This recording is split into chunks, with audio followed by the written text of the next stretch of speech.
জয় শ্রী রাধে কৃষ্ণ। সকল কৃষ্ণপ্রেমী ভক্তবৃন্দগণকে জানাচ্ছি আমার শ্রদ্ধাপূর্ণ প্রণাম।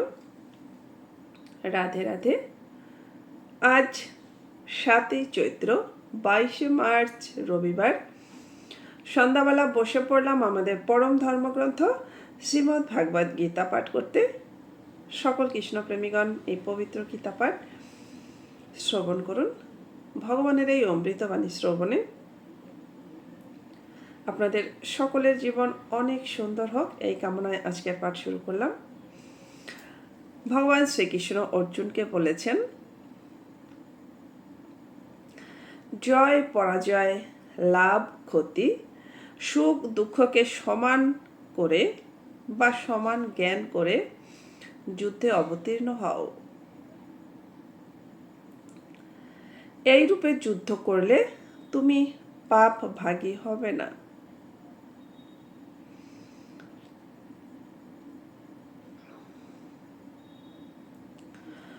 অর্জুনের আশঙ্কা ছিল যে যুদ্ধে আত্মীয় বধ করলে তার পাপ হবে, কিন্তু ভগবান এখানে বলেছেন যে যুদ্ধ পাপের কারণ নয়, পাপের কারণ হলো নিজ কামনা। অতএব কামনা ত্যাগ করে তুমি যুদ্ধের জন্য প্রস্তুত হও। যুদ্ধে সর্বপ্রথম জয় এবং পরাজয় হয়। জয় ও পরাজয়ের পরিণাম হলো লাভ ও ক্ষতি। লাভ ও ক্ষতির পরিণাম হলো সুখ ও দুঃখ। জয় পরাজয়ে এবং লাভ ও ক্ষতিতে সুখী বা দুঃখী হওয়া তোমার উদ্দেশ্য নয়। তোমার উদ্দেশ্য হচ্ছে এই তিনটিতে সমভাবে থেকে নিজ কর্তব্য পালন করা। যুদ্ধে জয় পরাজয়, লাভ ক্ষতি এবং সুখ দুঃখ তো হবেই। সুতরাং তুমি প্রথম থেকে এটি ভেবে রাখো যে তোমাকে শুধুমাত্র নিজ কর্তব্য পালন করতে হবে। জয় পরাজয় ইত্যাদিতে কোনো উদ্দেশ্য থাকা উচিত নয়। এই দৃষ্টিভঙ্গি রেখে যুদ্ধ করলে পাপ হবে না, অর্থাৎ সংসার বন্ধন হবে না।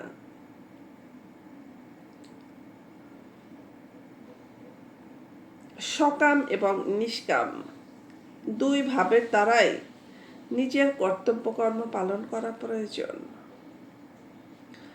যার ভাব সকাম তার কর্তব্য পালনে আলস্য প্রমাদ একেবারেই হওয়া উচিত নয়, বরং তৎপরতার সঙ্গে নিজের কর্তব্য সমাপন করা উচিত। যার ভাব নিষ্কাম সে নিজ কল্যাণ চায়, তারও তৎপরতার সঙ্গে নিজ কর্তব্য পালন করা উচিত। সুখ এলে ভালো লাগে এবং চলে গেলে খারাপ লাগে, দুঃখ এলে খারাপ লাগে এবং চলে গেলে ভালো লাগে। সুতরাং এদের মধ্যে ভালো কি খারাপই বা কি? অর্থাৎ দুই সমান এক। এইভাবে সুখ দুঃখে সমবুদ্ধি রেখে তোমার নিজ কর্তব্য পালন করা উচিত। তোমার কোনো কর্মেই সুখের লোভে প্রবৃত্ত হওয়া এবং দুঃখের ভয়ে নিবৃত্ত না হওয়া উচিত। আবারও বলছি, তোমার কোনো কর্মেই সুখের লোভে প্রবৃত্ত হওয়া এবং দুঃখের ভয়ে নিবৃত্ত না হওয়া উচিত। কর্মে তোমার প্রবৃত্তি এবং নিবৃত্তি শাস্ত্র অনুযায়ী যেন হয়। এখানে পাপ শব্দটি পাপ এবং পুণ্য দুইয়েরই বাচক, যার ফল হল স্বর্গ এবং নরক প্রাপ্তিরূপ বন্ধন। যার দ্বারা মানুষ নিজ কল্যাণ থেকে বঞ্চিত হয়। এবং বারবার জন্ম মৃত্যুবরণ করে। ভগবান বলেছেন যে হে অর্জুন, সমত্বে স্থিত হয়ে যুদ্ধরূপ কর্তব্য কর্ম পালন করলে পাপ এবং পুণ্য কোনোটিতেই তোমার বন্ধন হবে না। হরে কৃষ্ণ।